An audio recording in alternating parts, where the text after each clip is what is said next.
Ценовен шок за граѓаните нема да има. Регулаторната комисија ги соопшти новите цени на струја кои важат од понеделник, а кои се незначително повисоки од досегашните. Покачувањата се движат од 0,8 до 1,9% во зависност од тарифниот блок. Во просек, за 88% домакинствата во државата, кои со потрошувачката се во првиот и вториот блок, струјата ќе поскапи за 0,4%.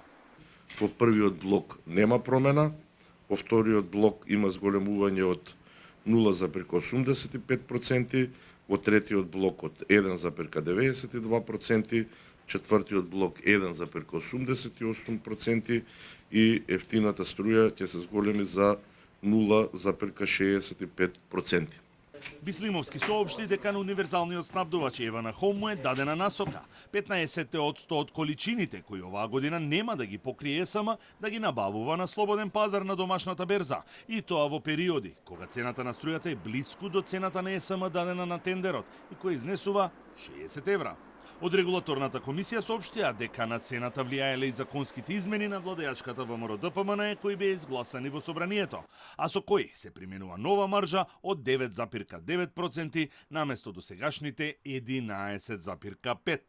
Овие измени на законот овозможија Евана Хоум да продолжи да ја врши дејноста без да има потреба да се формира нова компанија и да настанеше една општа конфузија.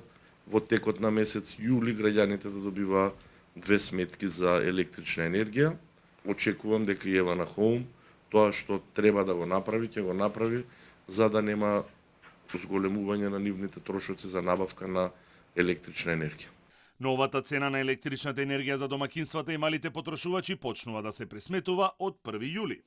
На тендерот што го распише универзалниот снабдувач Евана Хоум беше прифатена цената на ЕСМ од 60 евра за мегават час и покривање на 85% од потребите, додека за останатите 15% беа пристигнати 3 понуди, но ниту една не беше прифатена поради високата цена. И затоа во текот на идниот месец универзалниот снабдувач ќе распише нов тендер.